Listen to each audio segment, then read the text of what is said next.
Namaste friends, hope you all doing good. Welcome back. So here is the new video and the topic is AIDS, which is a viral disease. So without wasting our time, let's get started. So AIDS. So basically अगर मैं AIDS की बात करूँ, so AIDS is a viral disease and AIDS stands for, AIDS की full form क्या है? A for acquired, I for immuno, D for deficiency and S for syndrome. That is acquired immunodeficiency syndrome. What does this mean? Immunodeficiency का मतलब क्या है यहाँ पर कि immune system जो है वो deficient हो जाता है. That means immune system weak हो जाता है. एक्वायर्ड का मतलब है कि ये जो डिज़ीज़ है वो कभी भी लाइफ टाइम में, कभी भी उस इंडिविजुअल को लाइफ में कभी भी अपीयर हो सकती है. एंड अगर कभी भी अपीयर हो सकती है लाइफ टाइम में, सो ये कंजेनाइटल डिज़ीज़ नहीं है, मतलब बाय बर्थ होने वाली डिज़ीज़ नहीं है. एंड सिंड्रोम का मतलब क्या है? ग्रुप ऑफ सिम्टम्स, ऐसे ग्रुप ऑफ सिम्टम्स जो एक साथ आते हैं. सो एड्स के अंदर बहुत सारे सिम्टम्स साथ में आते हैं. इंडिया के अंदर एड्स इन्फेक्शन पहली बार 1986 में डिटेक्ट हुआ था, जबकि यूएसए में 1981 में डिटेक्ट हुआ था.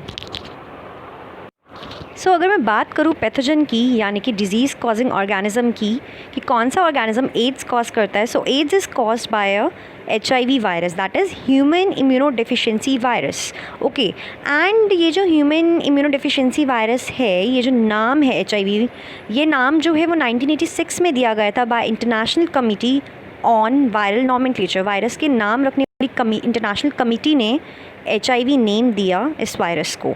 एंड HIV जो है बेसिकली ये ग्रुप ऑफ वायरस से बिलोंग करता है and that group of virus is called retro virus. अब इस रेट्रो वायरस की प्रॉपर्टीज़ क्या? यू कैन सी है the diagram and you can सी कि आउटसाइड डबल लेयर है, और ये जो डबल लेयर है it is made up of lipid. So lipid की बाहर बाय लेयर है जो कि एनवेलप की तरह काम करेगी. And you can see here on the envelope projecting knobs हैं. These projecting knobs are made up of glycoproteins and here you can see the structure of the knobs. जो ऊपर वाला portion है that is the glycoprotein spike and जो नीचे है that is the glycoprotein pedicle. Okay, and inside the envelope it has single stranded RNA. So you can see here single stranded RNA है and इसके साथ दो dots दिखाई दे रही होंगे आपको. ये जो डॉट्स हैं ये क्या है? ये हमारा एक एंजाइम है that is known as reverse transcriptase enzyme. So ये कुछ स्पेशल प्रॉपर्टी थी रेट्रोवायरस की. And so now you can see here the structure of Zoom version of HIV virus. So you can see here an envelope. This envelope is a bilayer and it is made up of phospholipid. And इस envelope में अगर आप देखोगे तो एक knobs हैं. These projecting knobs are made up of glycoproteins और ये एम्बेडेड है इस एनवेलप में. ओके, अगर मैं इस प्रोजेक्टिंग नॉब की बात करूँ तो उसके जो ऊपर का स्ट्रक्चर है जो आउटसाइड द एनवेलप है that is a glycoprotein spike which is carrying GP120 and जो नीचे का स्ट्रक्चर है that is embedded in the envelope that is glycoprotein pedicle which is carrying GP41 and inside the envelope there is a protein coat. Okay, so this protein coat is carrying P17 and inside this protein coat towards the core, so around core there is one more protein coat which is known as capsid which is carrying P24 and inside this capsid there is a RNA and the two dots you can see here is reverse transcriptase enzyme and this reverse transcriptase enzyme helps in synthesizing DNA from RNA. So this is all about the HIV structure. सो कैसे pathogen host की body में act करता है. सो जैसे ही ये HIV virus body में enter करता है सो क्या करता है, जो इसके अंदर का जेनेटिक मटेरियल है विच इज़ इन्फेक्शियस वो एंटर करता है into the human body and viral RNA जो है वो फिर रिवर्स ट्रांसक्रिप्टेज एंजाइम की मदद से वायरल DNA में कन्वर्ट हो जाता है. एंड वायरल DNA जो है फिर वो होस्ट की सेल को अटैक करता है और उसकी DNA के साथ मिक्स हो जाता है एंड कुछ टाइम तक डॉर्मेंट रहता है. डॉर्मेंट का मतलब कि कोई एक्टिविटी शो नहीं करता, कोई अपने साइन नहीं देता है अपनी प्रेजेंस के. एंड धीरे धीरे पूरी होस्ट के सेल्स को अपना बना लेता है by multiplying by and producing more number of viruses. So सबसे ज़्यादा मेजॉरिटी में HIV जो वायरस है वो सबसे ज़्यादा हेल्पर टी लिम्फोसाइट्स को अटैक करते हैं, उनको सबसे ज़्यादा इन्फेक्ट करते हैं। हेल्पर इसीलिए बोलते हैं बिकॉज ये बी लिम्फोसाइट्स को हेल्प करता है in producing antibodies. And this T lymphocytes जो हैं इनके पास एक रिसेप्टर होता है that is called CD4 receptor, जहाँ पर आकर ये HIV वायरस बाइंड करता है। HIV वायरस में मैंने आपको भी थोड़ी देर पहले ही बताया था कि HIV वायरस के बाहर की आउटर कवरिंग पर देयर आर नॉब्स, ग्लाइकोप्रोटीन के नॉब्स होते हैं। सो उस ग्लाइकोप्रोटीन के knobs which is carrying GP120, वहाँ से ये अटैच हो जाता है, जॉइन हो जाता है with the CD4 receptor site, and join होकर क्या करता है इस रिसेप्टर साइट पे टी लिम्फोसाइट्स को अटैक करता है और उनको किल करता है। ओके सो इसी तरह से क्या होता है कि बाकी सारे जो टी लिम्फोसाइट्स होते हैं उनको भी HIV वायरस अटैक करता है इसी तरह और उनको किल कर देता है। एंड आफ्टर दैट कि इतना ज़्यादा सिग्निफिकेंट डिक्रीज़ हो जाता है टी लिम्फोसाइट्स के नंबर में। अब जब टी लिम्फोसाइट्स कम हो गए हैं तो वो हेल्प भी नहीं कर पाएंगे बी लिम्फोसाइट्स की इन मेकिंग एंटीबॉडीज़, और इस तरह से क्या हो जाएगा, इम्यून सिस्टम जो है वो वीक हो जाएगा बिकॉज एंटीबॉडीज़ प्रोड्यूस नहीं होगी। सो जो भी फॉरेन पार्टिकल बॉडी में एंटर करेंगे उनको रोकने वाला कोई नहीं होगा। इस तरह से जो हमारा इम्यून सिस्टम है वो वीक हो जाएगा, दैट इज़ इम्यूनो डेफिशिएंसी हो जाएगी। So let's talk about the mode of action of AIDS virus. AIDS virus जो है वो किस तरह से काम करता है। जैसे ही एंट्री होती है HIV वायरस की इनटू द बॉडी, और बॉडी में एंटर कैसे करता है, थ्रू बॉडी फ्लूइड्स या फिर ब्लड के थ्रू ये बॉडी में एंटर कर लेता है। एंड आफ्टर दैट ये जो वायरस है वो हमारी बॉडी के मैक्रोफेजेस सेल्स को अटैक करते हैं सबसे पहले। तो मैक्रोफेजेस को जब अटैक करते हैं तो जो HIV वायरस का वायरल RNA है सबसे पहले वो वायरल DNA में कन्वर्ट होता है। Okay, and with the help of an enzyme known as reverse transcriptase enzyme. So reverse transcriptase enzyme की मदद से ये वायरल DNA में कन्वर्ट हो जाता है। एंड आफ्टर दैट ये जो वायरल DNA है वो मैक्रोफेजेस का जो सेल है उसके DNA के साथ मिक्स हो जाता है। वो जो एक मैक्रोफेजेस सेल है वो इन्फेक्टेड हो गई। इसी तरह से सारी जो भी मैक्रोफेजेस सेल्स हैं वो इन्फेक्टेड हो जाएंगी बिकॉज उनके अंदर का जेनेटिक मटेरियल कैसा हो जाएगा, इन्फेक्शियस। एंड इस तरह से सारे मैक्रोफेजेस सेल्स जो होंगे वो HIV प्रोड्यूस करना शुरू कर देंगे, HIV वायरस वाले हो जाएंगे। इतने सारे HIV वायरस हो जाएंगे। इस वजह से मैक्रोफेजेस को एक्ट करेंगे वो HIV फैक्ट्री की तरह because they supply a lot of HIV virus. After that what happens कि जो HIV है, ठीक है, वो मैक्रोफेजेस सेल को तो अटैक कर ही रहे थे, बट उसके साथ साथ ही HIV जो वायरस है वो हेल्पर टी लिम्फोसाइट्स को अटैक करेंगे। आई told you earlier the concept of helper T lymphocytes. ये साथ ही साथ मैक्रोफेजेस के साथ टी लिम्फोसाइट्स के अंदर भी अटैक करेंगे, वहाँ जाएंगे। सेम वायरल RNA जो है वो वायरल DNA में कन्वर्ट होगा with the help of an enzyme known as reverse transcriptase.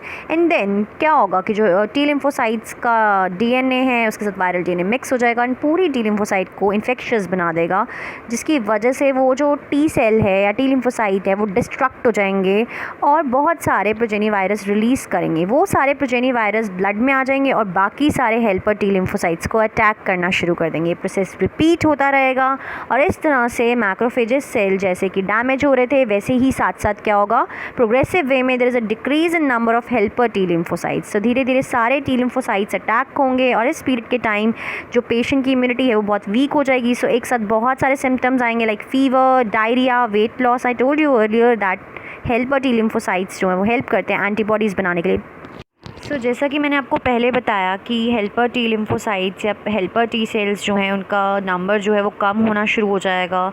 And you know I told you earlier that helper T lymphocytes का फंक्शन क्या होता है, that they help the B lymphocytes to make antibodies.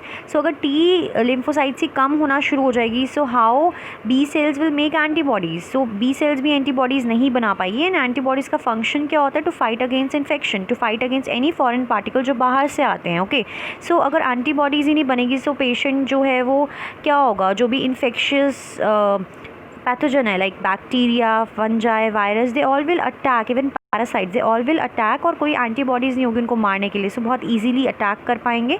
जो person होगा वो इतना ज़्यादा immuno deficient होगा, उसकी इम्यून सिस्टम इतनी ज़्यादा वीक हो जाएगी कि वो डिजीज़ के अगेंस्ट या इन्फेक्शन के अगेंस्ट वो लड़ ही नहीं पाएगी उसकी body. Okay, this is all about the mode of action of the AIDS virus.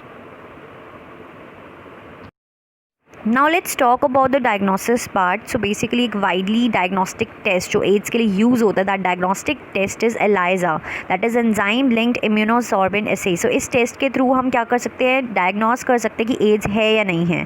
अब इसको कन्फर्म करने के लिए इफ़ एलाइजा आ गया है पॉजिटिव, सो उन पॉजिटिव केसेस में एक बार फिर से कन्फर्मेशन के लिए हम वेस्टर्न ब्लॉटिंग करते हैं. So western blotting is employed for the confirmation of ELISA positive cases. Okay, so अगर मैं ट्रीटमेंट की बात करूं, सो ट्रीटमेंट के लिए हम एंटी रेट्रोवायरल ड्रग्स यूज़ करते हैं. एंटी रेट्रोवायरल ड्रग्स की यूज़ करते हैं because HIV is a retrovirus. So उसको किल करने के लिए एंटी रेट्रोवायरल ड्रग्स यूज़ करते हैं which is only partially effective. So सिर्फ ये क्या करती है, सिर्फ प्रोलॉन्ग कर देगी पेशेंट का लाइफ स्पैन, लेकिन ये डेथ को प्रिवेंट नहीं कर सकती. Okay, and in the next point बताया हुआ है कि ड्रग ऑफ चॉइस है जो सबसे ज़्यादा ट्रीटमेंट के लिए यूज़ की जाती है एड्स की, जो कि है ज़िडोविडिन और AZT, that is azithromycin. So this was first and still continues to be a drug of choice for the treatment of AIDS. Okay, so it's all about the treatment. Now let's discuss about the mode of transmission, कि किस तरह से HIV ads जो है वो spread होता है. सो transmission जो है HIV इन्फेक्शन का वो जनरली कैसे होता है. सबसे पहली चीज़, sexual contact with infected person. अगर सेक्शुअल कॉन्टैक्ट हो जाएगा इन्फेक्टेड पर्सन से, सो बॉडी के फ्लूइड्स एक्सचेंज हो जाएंगे, जिसकी वजह से HIV वायरस जो है वो इन्फेक्टेड पर्सन से हेल्दी पर्सन में चला जाएगा. Next point, by transmission of contaminated blood. I told you earlier कि ब्लड या बॉडी फ्लूइड्स के थ्रू ये जो HIV वायरस है वो ईजिली ट्रांसमिट हो जाता है. सो अगर किसी का कंटामिनेटेड ब्लड जो है वो नॉर्मल बीइंग को लग गया जो कि अनइन्फेक्टेड है या हेल्दी है, तो उससे भी HIV वायरस ट्रांसफ़र हो जाएगा. Third one is by sharing infected needles. अगर किसी ने सीरेंज यूज़ कर लिया, जैसे कि इंट्रावेनस ड्रग अब्यूज़र्स जो होते हैं वो सीरेंज यूज़ कर लेते हैं एक दूसरे की. सो अगर किसी को HIV है, सो वो HIV जो है वायरस जो है वो नीडल के थ्रू जो है वो हेल्दी पर्सन में चला जाएगा. And fourth, from infected mother to her child. So infected mother से चाइल्ड में चला जाएगा थ्रू प्लेसेंटा. सो वो लोग जिनको सबसे ज़्यादा high risk of getting AIDS infection. Okay, so पहला क्या, individuals who have multiple sexual partners. अगर बहुत सारे सेक्सुअल पार्टनर्स होंगे, सो यू नेवर नो कि किसको HIV एड्स है, और बहुत इजीली वो इन्फेक्टेड पर्सन से हेल्दी पर्सन में आ जाएगा बिकॉज बॉडी फ्लूइड्स एक्सचेंज होंगे.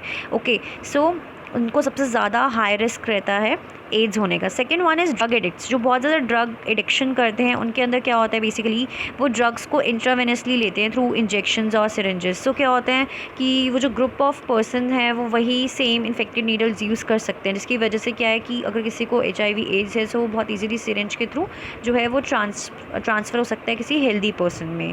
Third is individual who require repeated blood transfusions. ऐसे लोग जिनको रिपीटेड ब्लड ट्रांसफ्यूजन्स करने पड़ते हैं, ब्लड जो है बॉडी में जो है ट्रांसफ्यूज़ करना पड़ता है, उनको बहुत हाई चांसेस है of getting HIV AIDS, because you never know कि ब्लड जो है उसमें HIV वायरस है या नहीं. सो वो इन्फेक्टेड पर्सन में जाके उनको डिजीज़ कॉज सकता है.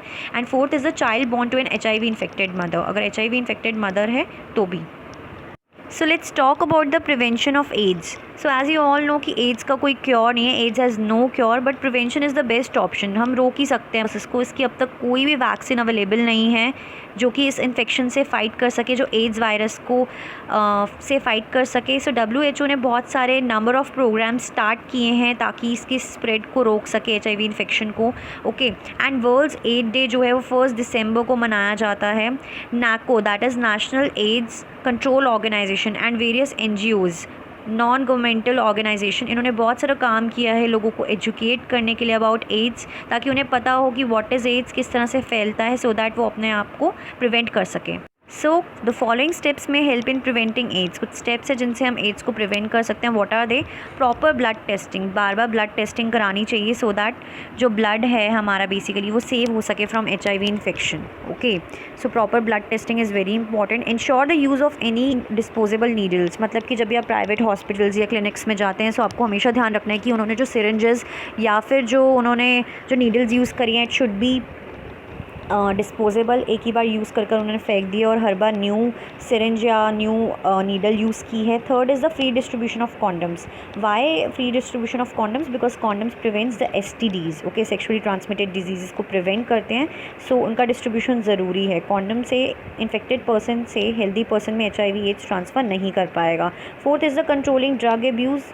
एज यू ऑल नो कि ड्रग एडिक्टर्स जो होते हैं वो इंट्रावेनसली ड्रग को लेते हैं, सो उससे भी बहुत ज़्यादा चांसेस होते हैं. Fifth is the promotion regular checkups. Regular checkups कराने चाहिए जो भी HIV ससेप्टेबल पॉपुलेशन है उनको.